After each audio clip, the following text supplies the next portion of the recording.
Daniel from the Blue Corner going solo again today with a list that is near and dear to my heart, and that has to deal with Marvel-themed board games. Anybody who's watched our show for a while knows that I'm just a Marvel fanatic. I've been collecting comics since I was 9 years old, probably younger than that, and X-Men specifically are just...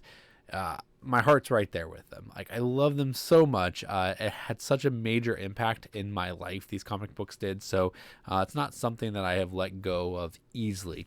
I haven't really collected comics in the past 10 years or so, but I definitely keep up with what's going on and try to always think, hey, maybe now's the time I get back in. But in the end, I decided, you know what? Having two hobbies, board games and comics, gets kind of expensive, so maybe I'll just focus on the board games. Well, that means anytime a Marvel themed board game is announced or released, I get so excited because I'm like, yes, my two hobbies get to combine. But as you are aware, a lot of these games are not always that great, and I want to talk today about a couple that just broke my heart. They just had my expectations so high because they looked so good, or they just seemed so creative, or they just came out in an era where I was excited to have, but then I play the game and I realize, man, this game just isn't that good. So sit back as I talk about a couple of Marvel games that just crushed my soul. All right, the first one I'm going to talk about is a expansion from one of my favorite games, and that is Marvel Legendary. So Marvel Legendary was my number one game for many years, pretty much since it came back until pretty recently. So when they said that they were coming out with this Marvel Studios Marvel Legendary, I was pretty excited about it. Well, what's not to like about it? They also did a thing with this one. It was the first time they released it's the second time. Yeah, second time they released an actual mat for the game instead of a board. So that was incredibly helpful and also exciting. So yeah, I definitely wanted to get in on this game. So now, why is this on my list of games that crushed my souls? Well, this is a reprint. It's essentially a reprint of the original Marvel Legendary, and they didn't make any positive changes. Other than changing the art of the characters, that's it. And then they used screen grabs of all things, and they're not even great screen grabs. Sometimes screen grabs are they're a negative in a lot of ways, but sometimes they can come off pretty well. But in this case, they just did not. And they always have a big title of what movie it came from. That just gets in the way of the picture, even when there is a nice picture on there, which is the minority and not the majority of the time. So yeah, just this game was so soul crushing to me. I thought they were going to fix characters like Black Widow or make the villains a little bit more dynamic, make them more challenging, but instead they gave us just a retheme, and it had less stuff in it than the original, because the original had X-Men characters. Well, we don't have MCU X-Men yet, so this doesn't have the X-Men characters. So yeah, very disappointing, and that's Marvel Legendaries. And yeah, I want to point out too some of my disappointments.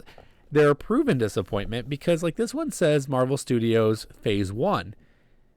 This has been out for a long time now. We're almost going on 20 years of Marvel MCU, and this is the 10-year anniversary one, and we still haven't seen Phase 2 because this was kind of a crappy system. They should have gave us new content. All right, my next one, I'm going to go with, this one's not a soul crusher, but it kind of came out of nowhere for me, and that was Damage Control.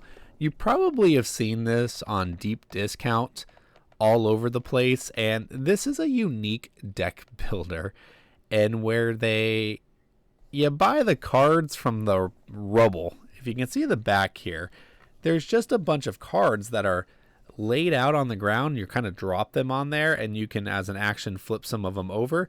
And if you see the ones you like, you can buy them. Not a horrible game. There's just not a lot here that is memorable. We played this once with my son, and he had no desire to go back to it, which is also disappointing. Because you have games like, I don't know, Thanos Rising. That's like one of his favorites to play, or Marvel United, which everyone just likes to play Marvel United every now and then. But this one, came and went so quickly. So just kind of sad about that. Maybe had more potential, but oh well, Damage Control. That was one of my disappointing ones. Now I have to talk about my biggest heartbreak ever. When I saw the announcement of this game, I was just flippin' ecstatic. I was like, yes, an X-Men game that's like a Euro. And just the fact that there's a Marvel game that was going to be a Euro was incredible.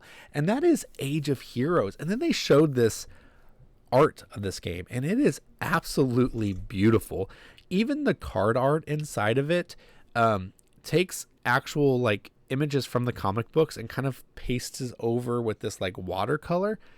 It is a beautiful game, absolutely gorgeous. Has acrylic standees for all your characters. It's essentially worker placement, but your workers can do different things. So you combine, like you might play Wolverine and Jubilee, or Rogue and Gambit, and depending on which one you use, it can potentially do different things.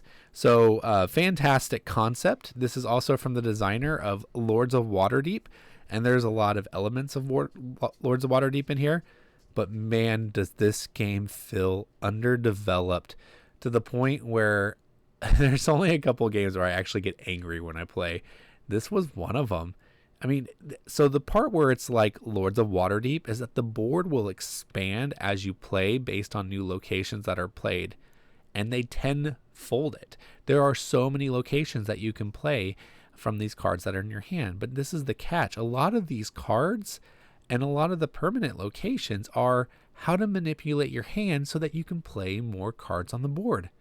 But this is the catch.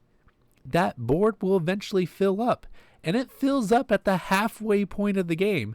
So that means as the game gets to the halfway point, you have a hand of cards that almost do absolutely nothing for you. And it also means half of the board is no longer usable for you as well. So you're like, what am I even doing here?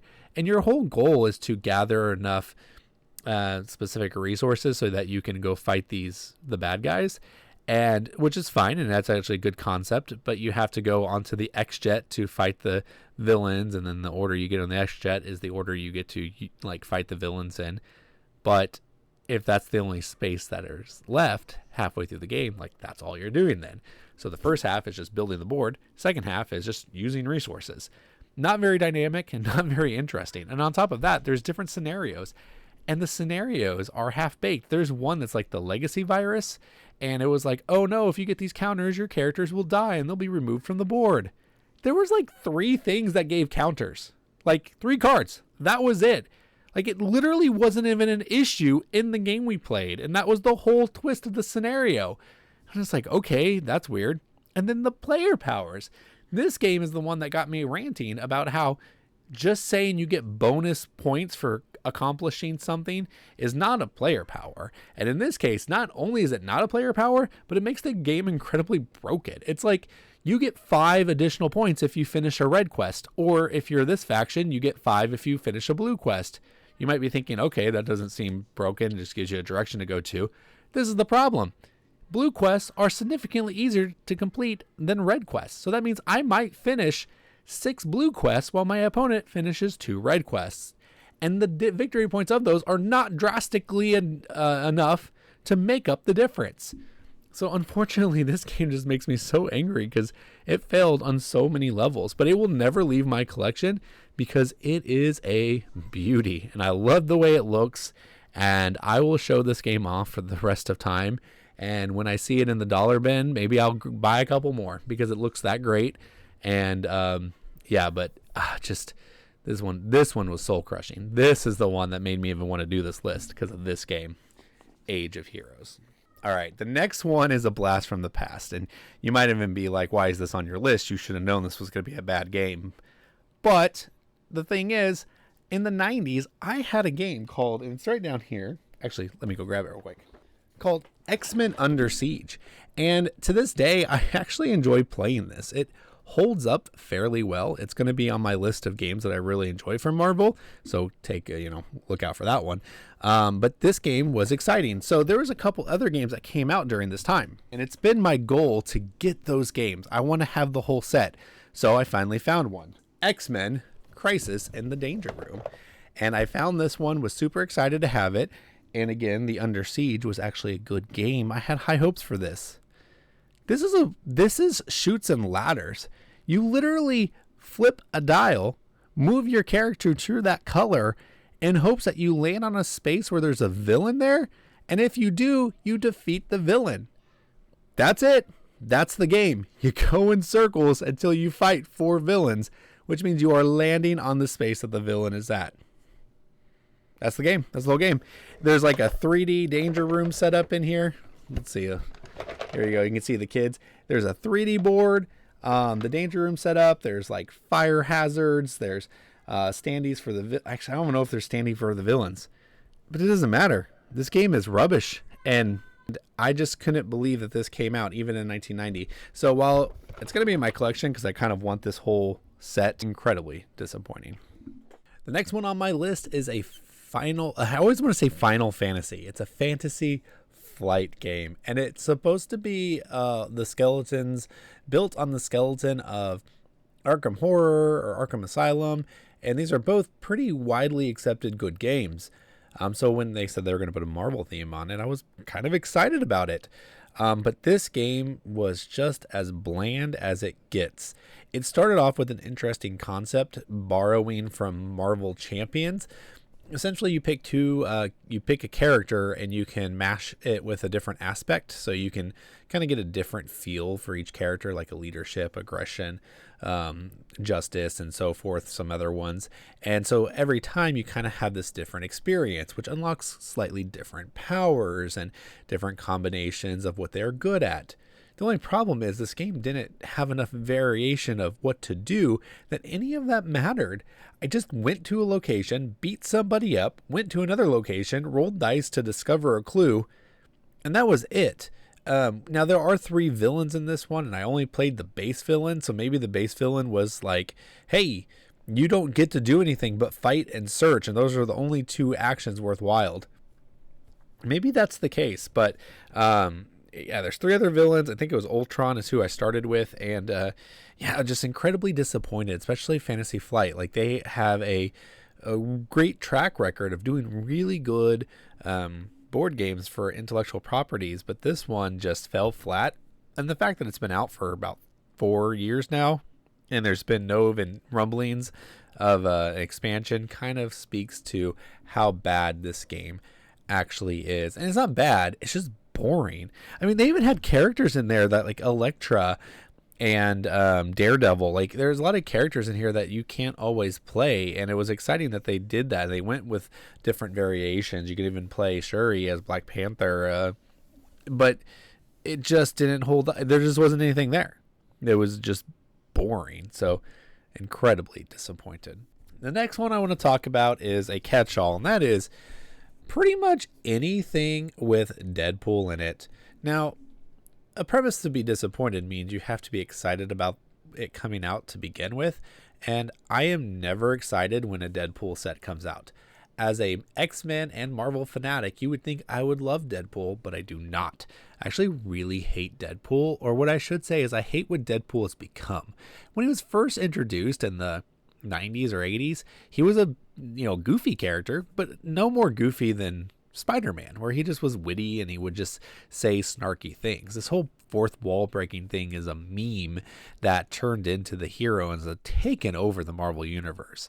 So now Deadpool makes money. So anytime a company has a game that you like, they're like, well, let's make a Deadpool set, and it's going to be so funny. It's going to break the fourth wall.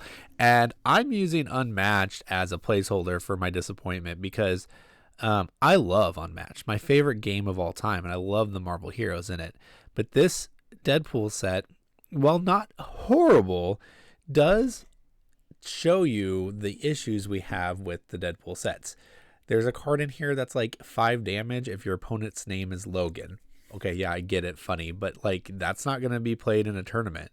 That's just stupid. Or if you win the game write your name on this card. And if your name's on this card, then you take less damage from it or something like that. It's just the card essentially the game becomes unplayable. The couple times I have played it, I just said, you're just going to do 5 damage. It doesn't matter if your name's not Logan. Like, there's just so much stupid stuff in this. And every time you have Deadpool, there's always stupid stuff. And it's old now. It's so old to be like, hey, he breaks the fourth wall. Isn't that funny? No, not really. It was funny like 20 years ago, but not anymore. Like, let's move on from this nonsense. Deadpool needs to go back to being a merc with the mouth, and then maybe his stuff will actually be playable in the future. All right.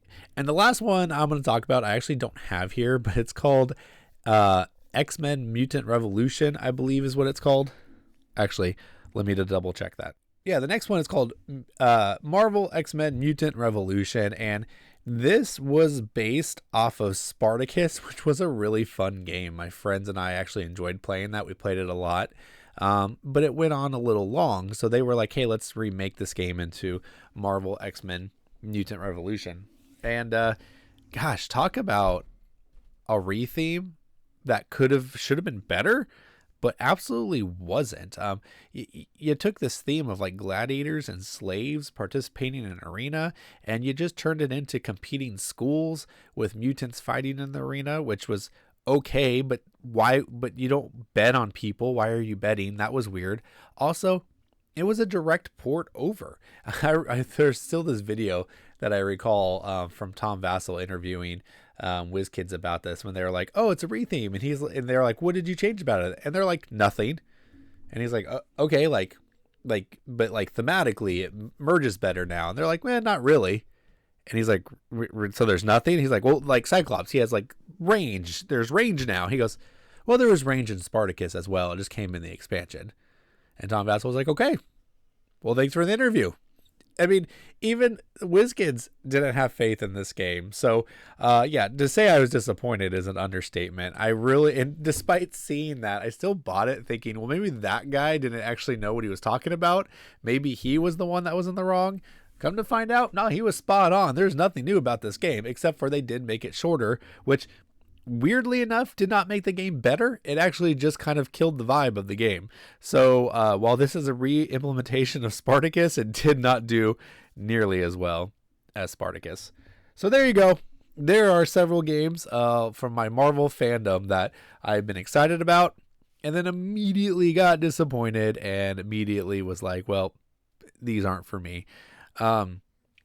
I still get excited every time I see a Marvel product being introduced, because it could be the next big hit. And if it is, then I'm going to be super excited about it.